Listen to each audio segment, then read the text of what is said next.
Hey everyone, and welcome back to the Book Summary Podcast. Today we're going deep on a book that's really made a splash in the world of personal development and self-improvement. We're talking about Annie Grace's This Naked Mind. So if you've ever been curious about your own relationship with alcohol, or even just looking for some new perspectives on drinking culture in general, this deep dive is for you. Absolutely. And make sure to hit that like button. Yeah. And subscribe to the channel so you don't miss out on future episodes. This Naked Mind is so interesting because it approaches this topic of alcohol in a way that you don't really see often. It's not about judgment or preaching. It's more like a deep exploration of how alcohol truly affects us, both mentally and physically. And it challenges a lot of the assumptions and beliefs that we've been conditioned to accept about drinking. Yeah, I love that. So let's unpack that a little bit. So, we all know the usual warnings about liver damage and, the health risks. Yeah. But this book kind of goes beyond that. It delves into the psychology of drinking. Why do we reach for that glass? What do we believe alcohol is doing for us? And how might those beliefs not actually match up with reality? Exactly. One of the key takeaways is the power of the unconscious mind. Right. The book talks about these self-sealing beliefs that we develop around alcohol, often through years of exposure to, marketing, social cues, and personal experiences. So basically we've been programmed to associate alcohol with certain feelings or situations, like relaxation, social confidence, or even just the idea of having a good time. Yes. And we rarely stop to question whether those associations are actually serving us. Exactly. And those unconscious beliefs can be incredibly powerful. They can drive our behavior even when we're not consciously aware of them. Wow. One of the most striking examples in the book is this analogy of the pitcher plant. Oh yeah, the pitcher plant. That one really stuck with me. And it's such a vivid way to understand how addiction can kind of work, even when we think we're in control. Right. So tell me more about that. So the analogy compares alcohol addiction to a bumblebee being lured into a pitcher plant by this intoxicating nectar. At first, the bee feels in control, just sipping a little bit. Right. But the plant is designed to trap the bee. Oh. And eventually it can't escape. And that's where it gets a little bit chilling. Right. Because it's so parallel to how alcohol can pull us in. Yeah. We start with a drink here and there. Yeah. Maybe to unwind after work or to loosen up at a party. But over time, those casual drinks, they can turn into a need, a dependence. And before we know it, we're kind of stuck in this cycle. That's hard to break free from. And another myth that this Naked Mind cackles head on is the idea of the acquired taste. Right. Have you ever thought about how strange it is that so many people claim to love the taste of alcohol, which is essentially ethanol, a toxic substance? It is a toxic substance, yeah. And it's funny because our sense of taste is supposed to warn us about things that are harmful. Right. So think back to your first sip of alcohol. Did you actually like the taste? Or was it more about the context, the social setting, the feeling of fitting in? The book argues that our love for alcohol isn't actually about the taste. Okay. It's about the feelings and associations that we've come to connect with it. Right. And that's where those self-sealing beliefs come into play. We've been bombarded with messages that alcohol equals fun, relaxation, social connection. So we start to crave those feelings and associate them with the act of drinking. Yeah, it's like those marketing tactics that link products to our deeper desires without ever actually mentioning the product itself. Exactly. So it's we're seeing all these images of happy people, socializing, laughing, seemingly carefree. And our unconscious mind just starts to make these connections. And this is where this Naked Mind really pushes us to become aware of those unconscious influences. It encourages us to start questioning our beliefs about alcohol, to examine whether they're actually serving us, and to consider the possibility that we might be able to experience those desired feelings without needing alcohol at all. And you know what? Before we get too far into this, make sure you hit that like button and subscribe to the channel. It really helps us out. And it keeps these insightful conversations going. Absolutely. Okay, back to the book. One of the things that really resonated with me was Annie Grace's personal anecdote about alcohol and stress. Okay. She realized that drinking to relieve stress was actually making her anxiety worse in the long run. Interesting. Counterintuitive. Right. It is. But when you understand the neuroscience behind it, it makes perfect sense. Okay. Alcohol might temporarily numb those feelings of stress. Yeah. but it doesn't address the root causes, and it can actually prevent our brains from developing healthier coping mechanisms. So it's kind of like putting a Band-Aid Right. on a bullet wound. Yeah. We're masking the pain, but Mm. the wound is still there. Right. And it might even get infected Yeah. if we don't properly address it. This is where this naked mind encourages us to get really honest with ourselves about our drinking habits. Mm-hmm. Like, think about your own experiences. Does alcohol genuinely reduce your stress in the long run? Or does it simply postpone dealing with those real issues? Yeah. And that brings us to another big point Yeah. that the book tackles, the role of alcohol in our social lives. Mm-hmm. We often associate alcohol with social fun, but this naked mind kind of suggests that. This association might be more about conditioning than inherent truth. Interesting. What do you mean by that? The book argues that we've been exposed to so many social events that involve alcohol that we've come to kind of accept it as the norm. You think about weddings, parties, work functions, alcohol is almost always present, which reinforces this belief that it's essential for social connection and enjoyment. It's like a self-fulfilling prophecy, isn't it? Right, yeah. We expect to drink at a social event, so we do. Yep. And then that just strengthens the association in our minds. Right. And I know the book delves into how alcohol actually affects our brains in these social situations.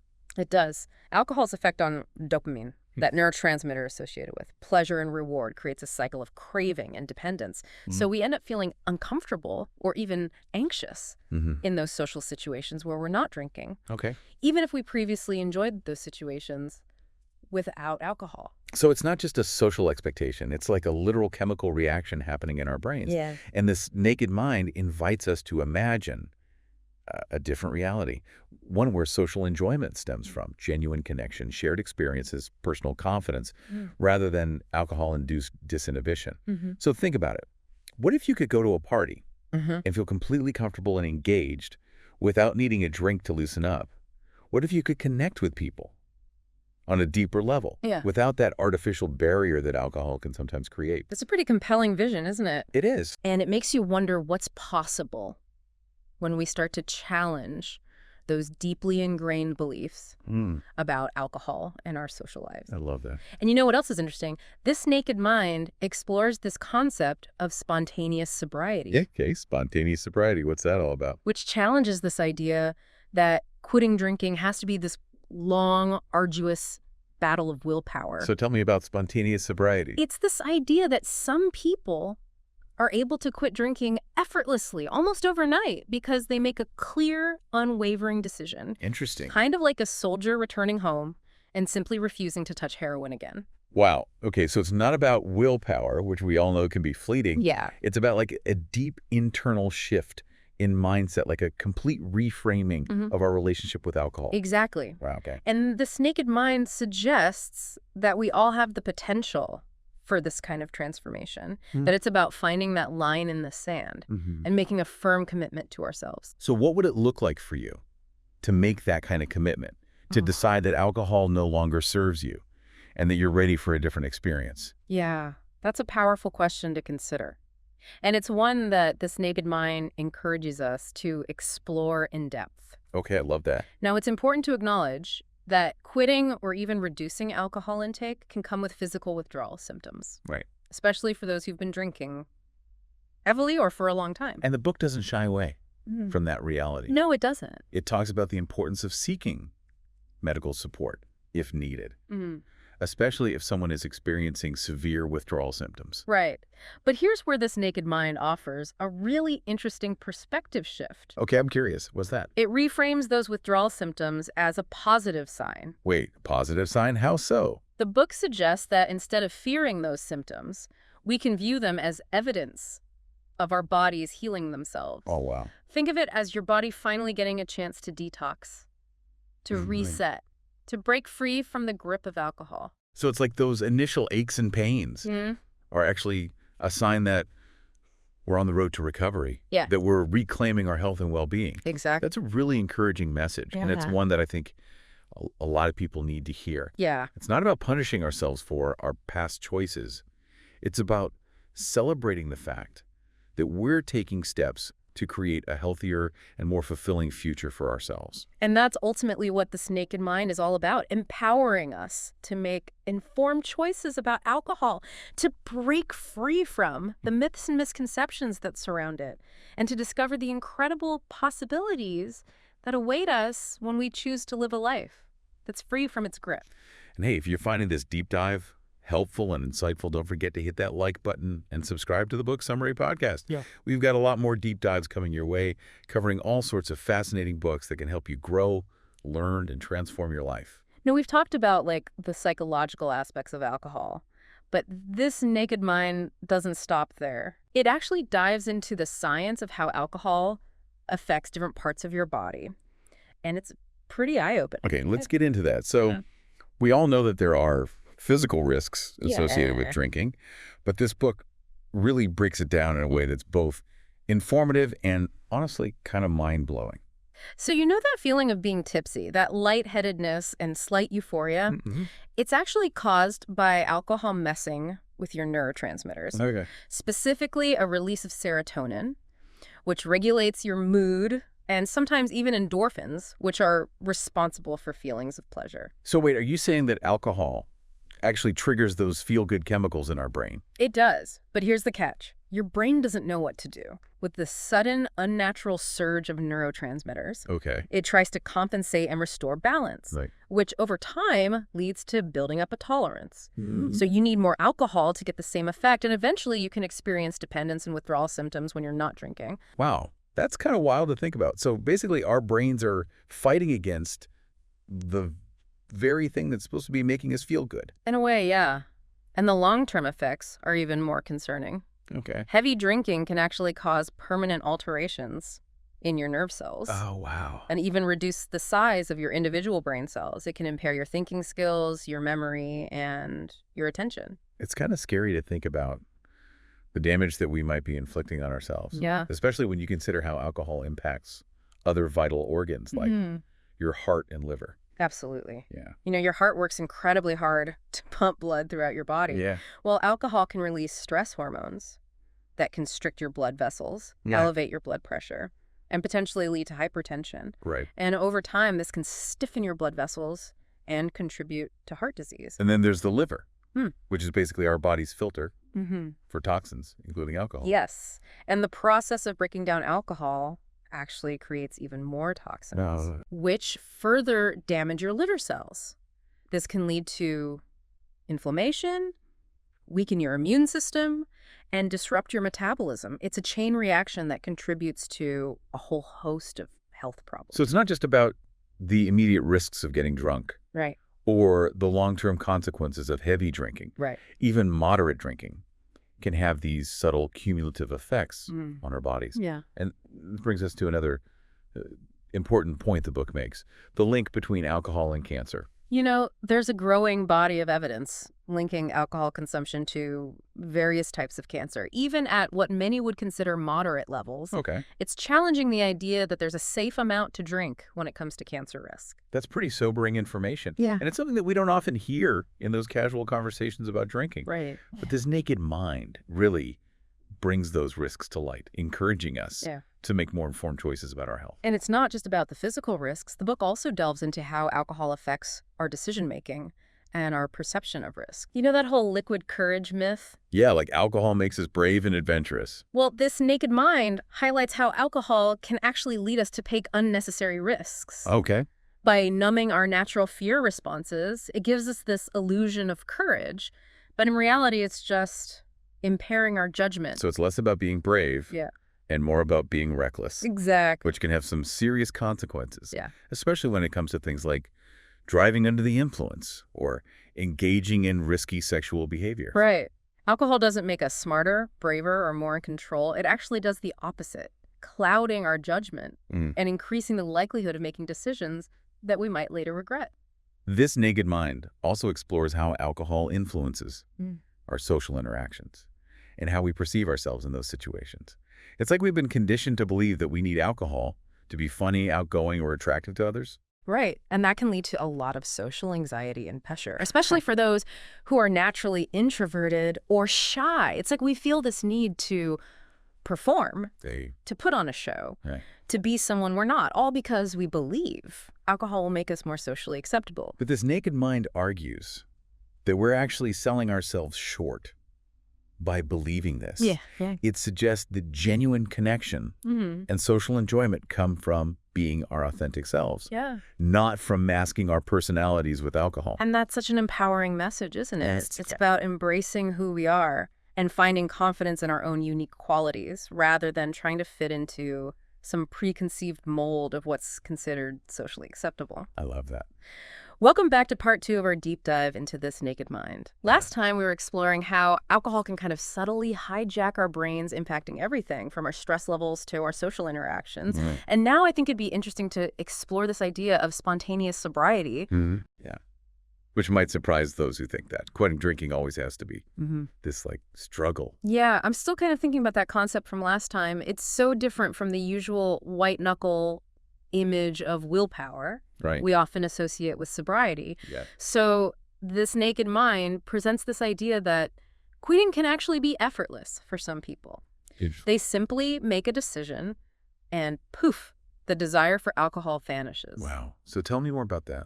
It's as if they just flip a switch in their minds and never look back. The book cites compelling examples of people who just decided they were done with alcohol.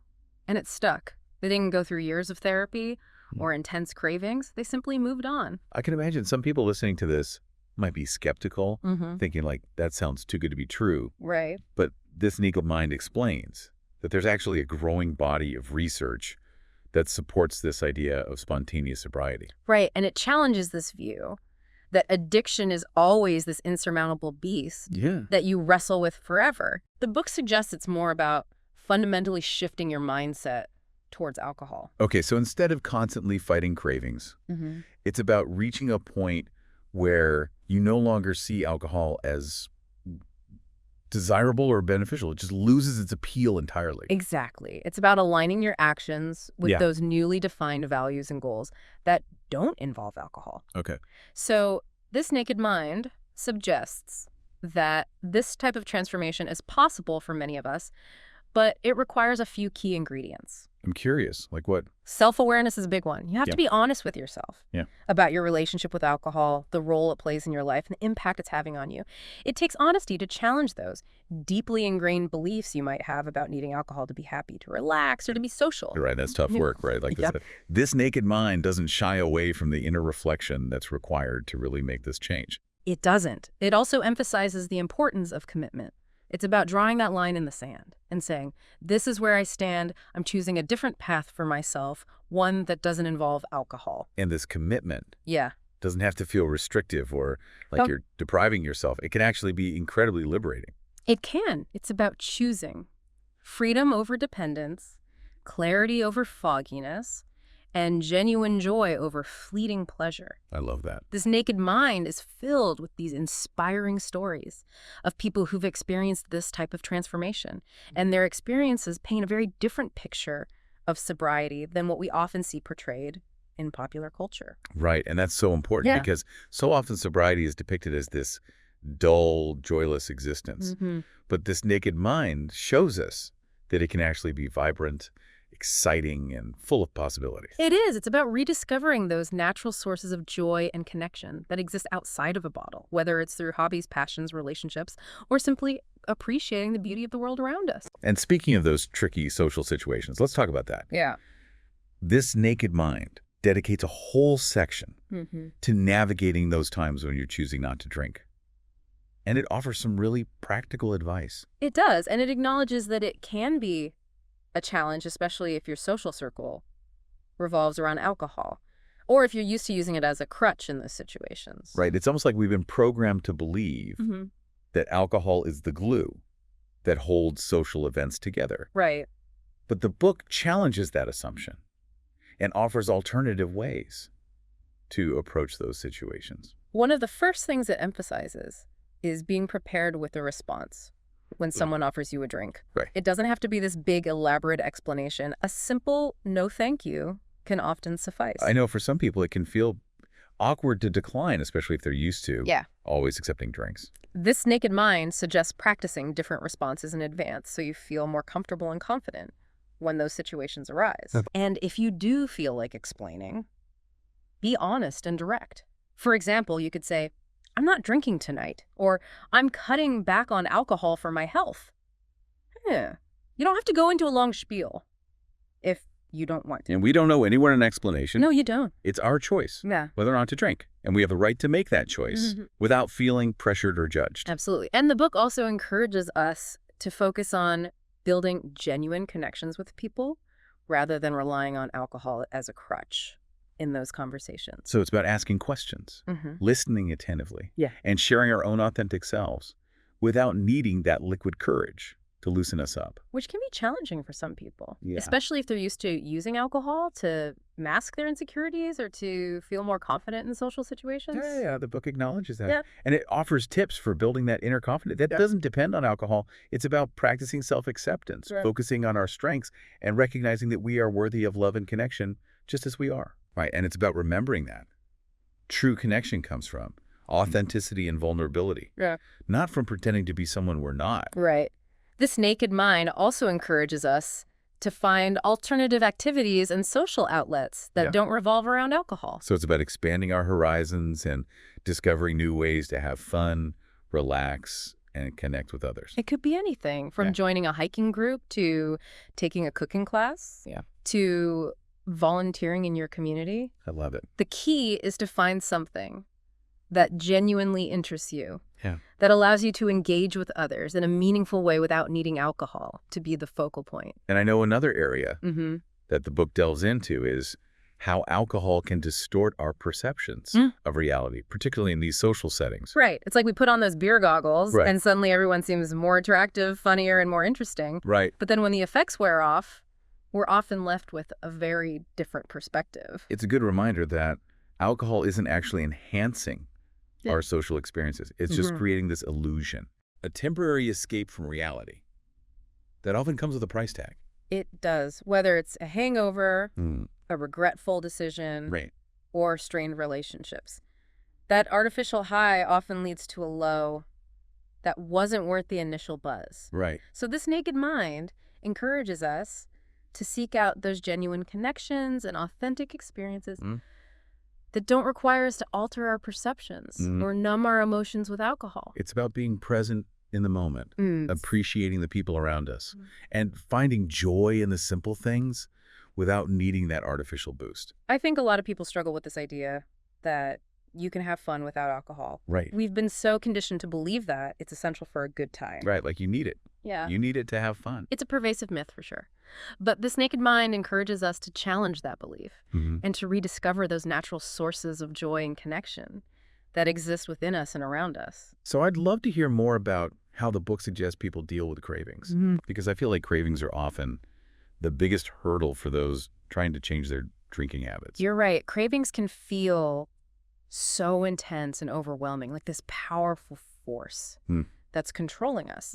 But this naked mind offers a really interesting perspective on cravings. It suggests that they're actually just thoughts, and we have the power to choose whether or not to act on them. So you're saying that we don't have to be slaves to our cravings, that we have a choice. Exactly. The book encourages us to observe our cravings as they arise, to acknowledge them without judgment, and then to choose a different course of action. So instead of giving in and reaching for a drink, we can find healthier ways to cope with those cravings. Exactly. And this naked mind suggests a variety of strategies for doing this, like distraction, mindfulness techniques, physical activity, or even just reaching out to a supportive friend. So it's about finding what works for us.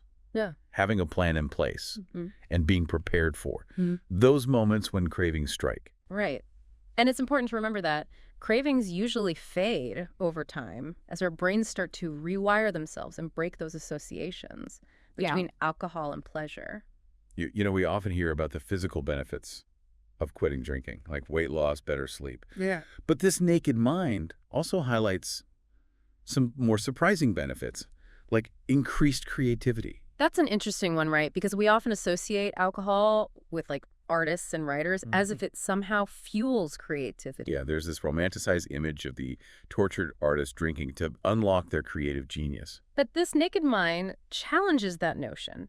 It explains that while alcohol might initially make us feel more uninhibited and free-flowing, it actually impairs our cognitive function. It clouds our judgment and ultimately stifles our true creative potential. So instead of enhancing our creativity, it's actually holding us back. Exactly. And the book encourages us to tap into our natural creativity through practices like mindfulness, journaling, spending time in nature, or simply allowing ourselves to daydream without needing alcohol as a muse. It's about recognizing that true creativity comes from a place of clarity, focus, and inspiration, not from a state of intoxication. And you know what else can be a huge boost to creativity? Better sleep. Right. This Naked Mind goes into detail about how alcohol disrupts our sleep patterns, even if we're not drinking to the point of passing out. That's something a lot of people don't realize, right? Right. We often associate alcohol with relaxation and sleepiness, thinking that it'll help us sleep like a baby. Right. But while it might help us fall asleep faster, it also disrupts our sleep cycles and prevents us from getting truly restful, restorative sleep. Right. It can interfere with the production of melatonin, that hormone that regulates our sleep-wake cycle. Okay. And it can also suppress REM sleep, which is essential for memory consolidation and emotional processing. So even if we're not waking up with a hangover, alcohol can still be taking a toll on our sleep quality and our overall well-being. It can. And I imagine that poor sleep can also have a negative impact on our creativity, our energy levels, our mood, and pretty much every aspect of our lives. Pretty much. And this Naked Mind encourages us to prioritize sleep hygiene by creating a relaxing bedtime routine, avoiding caffeine and alcohol before bed, and getting regular exercise. So it's about recognizing that quality sleep is essential for our physical and mental health. And it's something that we can actively improve by making healthier choices, including reducing or eliminating alcohol. You mentioned earlier this romanticized image of the tortured artist drinking to find their muse. And speaking of romanticized images, this Naked Mind also tackles this myth that alcohol makes us more attractive or desirable. Oh, yeah. That whole idea that alcohol makes us more confident, more outgoing, more alluring to the opposite sex. This book explores how alcohol can actually make us less attractive in the long run. Okay. It can lead to weight gain, premature aging, and a decline in overall health and vitality. And it can affect our behavior, too. All right. Like making us more likely to act impulsively, make poor decisions, or even engage in risky behavior, which isn't exactly attractive. Yeah. And you know, it's not just about our physical appearance. Alcohol can also impact our emotional availability and our ability to connect with others on a genuine level. Right. Because if we're constantly numbing ourselves with alcohol, we're not really showing up fully in our relationships. We're not being present, we're not being vulnerable, and we're not allowing ourselves to be truly seen and loved for who we are. Which can lead to a lot of loneliness and isolation, even if we're surrounded by people. It can. And this Naked Mind encourages us to shed those masks that we often wear when we're drinking and embrace our true selves, imperfections and all. Right. And recognizing that true confidence and attractiveness comes from within, from loving and accepting ourselves. Or from living a life that's aligned with our values and goals. Absolutely. You know, one of the things that really stood out to me in this Naked Mind was the discussion about how alcohol can sabotage our efforts to improve ourselves. Oh, yeah. That's a good one. We often associate personal development with things like setting goals, learning new skills, improving our relationships, taking care of our health. Right. But the book explains how alcohol can become this sneaky saboteur, undermining our progress and preventing us from reaching our full potential. Yeah. Like we're trying to climb a mountain, but we keep tripping over this invisible obstacle that we don't even realize is there. Exactly. Alcohol can sap our energy, it can cloud our judgment, and erode our motivation, making it harder to focus on our goals and make consistent progress towards them. And it can lead to procrastination, self-sabotage, and a general lack of follow-through. Right. And this Naked Mind encourages us to recognize these patterns and to break free from them by making a conscious choice to prioritize our personal growth over the temporary allure of alcohol. It's about remembering that we're capable of achieving amazing things when we set our minds to it. And that alcohol is often the biggest obstacle. Standing in our way. Yeah. And, you know, it's not just about achieving those big, ambitious goals. It's also about those small daily wins. Those moments when we choose self-care over self-sabotage. Those steps we take towards becoming the best versions of ourselves. Right. It's about showing up for ourselves, honoring our commitments, and creating a life that's filled with purpose and meaning. And those small wins can have a ripple effect, Right. leading to bigger changes and creating a momentum that propels us forward on our journey of personal growth. They can. Speaking of journeys, one thing that this naked mind emphasizes is that recovery isn't about deprivation. It's about discovering a whole new world of possibilities and experiences that were previously hidden from view. Right. It's about exploring new hobbies, reconnecting with passions that we might have neglected, deepening our relationships, and simply experiencing life with a newfound sense of clarity and presence. It's about realizing that sobriety isn't a punishment. It's a gift, an opportunity to create a life that's truly fulfilling and authentic. And it's about embracing the journey with all its ups and downs, knowing that we're constantly growing and evolving in that. There's always something new to learn and discover. You know, one of the most fascinating aspects of this naked mind is its exploration of this phenomenon of spontaneous sobriety, where people effortlessly quit drinking because they've made this clear, unwavering decision. It's a really intriguing concept, isn't it? It challenges the traditional view of addiction as this insurmountable force that requires years of therapy and support groups to overcome. And the book cites examples of individuals who simply decided one day they're done with alcohol and never looked back. It's like they flipped a switch in their minds and their desire for alcohol simply vanished. And this isn't just anecdotal evidence. There's actually a growing body of research that supports this idea of spontaneous sobriety. The book explains that. It's not about willpower or deprivation. It's about shifting our mindset and seeing alcohol for what it truly is, a harmful substance that offers no real benefits. Great. And it's about aligning our actions with our values and goals, rather than allowing ourselves to be ruled by our cravings or societal expectations. Right. This naked mind suggests that we all have the potential to achieve spontaneous sobriety, but it requires a certain level of self-awareness, honesty, and commitment.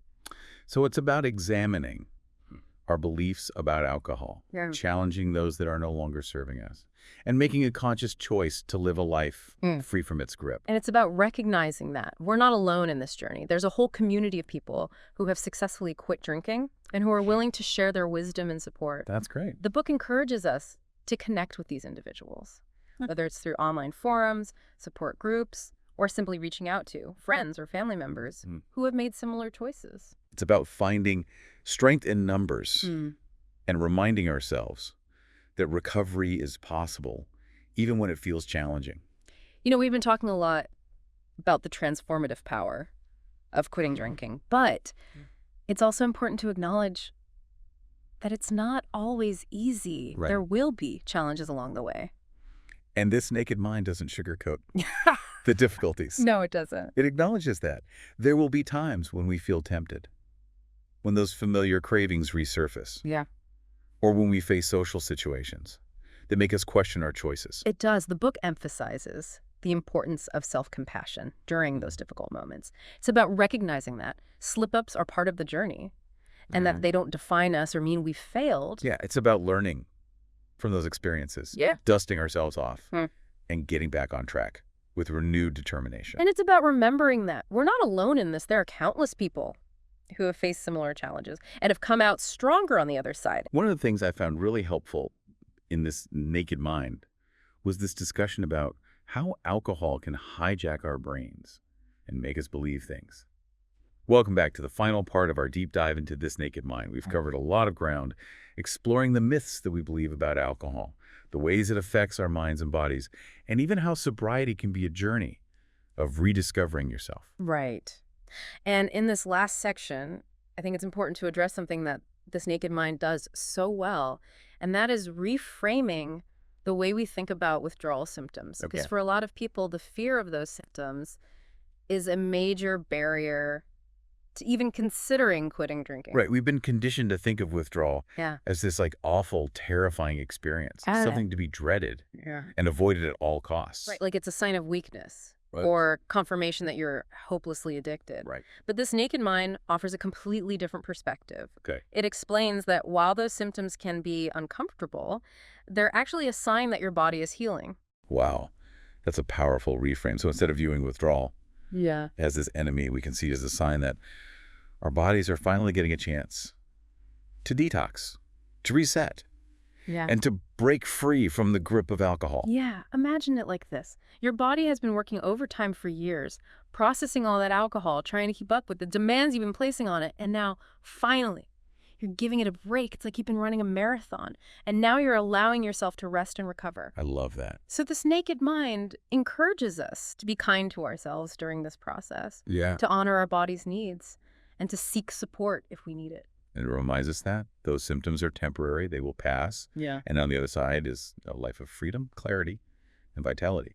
You know, one thing that this naked mind emphasizes throughout is the importance of finding healthy coping mechanisms to replace alcohol. Right. It's about recognizing that alcohol was likely serving a purpose in our lives, even if it was an unhealthy one. Yeah, it might have been. Our go-to way to relax, socialize, to deal with stress, to numb our emotions. And when we remove alcohol from the equation, it creates this void that we need to fill. Yeah. Something else, something that's actually good for us. And this naked mind doesn't just say, don't drink. It offers a whole toolbox of alternative strategies for dealing with those situations and emotions that we might have previously relied on alcohol to handle. Some of the things it suggests we've already touched on, like exercise, mindfulness practices, spending time in nature, and nurturing our creative outlets. It also talks about the importance of building strong connections with people who support our journey. Having a solid support system can make all the difference in the world. It can. And it encourages us to seek professional help if we need it, whether it's therapy, counseling, or support groups. There are so many resources available, and there's no shame in reaching out for guidance and support. You know, one of the most inspiring things about this naked mind is its emphasis on the power of community and recovery. Yeah, it's about recognizing that we're not alone in this journey. There are countless people who have walked this path before us, who understand the challenges, the doubts, the triumphs. And the book encourages us to connect with those people, to share our stories, to offer support, and to receive support in return, whether it's through online forums, in-person support groups, or simply connecting with friends or family members who are on a similar journey. That sense of shared experience can be incredibly powerful. It can. It can help us to feel less isolated, more motivated, and more hopeful about the future. This Naked Mind isn't just a book about quitting drinking. It's a roadmap to big, a new way of life, a life that's free from the constraints of alcohol, filled with possibilities that we might not have even imagined before. I love that. It's about rediscovering our passions, deepening our relationships, connecting with our true selves, and experiencing the world with a newfound sense of clarity and joy. And it's a message of hope and empowerment that reminds us that we have the power to choose how we want to live, to break free from those habits that are no longer serving us, and to create a life that's truly fulfilling and authentic. Well, that brings us to the end of our deep dive into Annie Grace's This Naked Mind. We've explored a lot of powerful concepts, challenged some deeply ingrained beliefs, and hopefully sparked some new insights and inspiration for you. And if you're intrigued by what we've discussed today and want to dive deeper into this transformative journey, I highly recommend picking up a copy of This Naked Mind. It's a book that has the potential to change the way you think about alcohol, yourself, and the possibilities that await you when you choose to live a life that's free from its grip. And remember, you're not alone on this journey. There's a whole community of support out there ready to guide and encourage you every step of the way. Thanks for joining us on this deep dive. Make sure to subscribe to our channel for more explorations into books that can inspire, empower, and transform your life.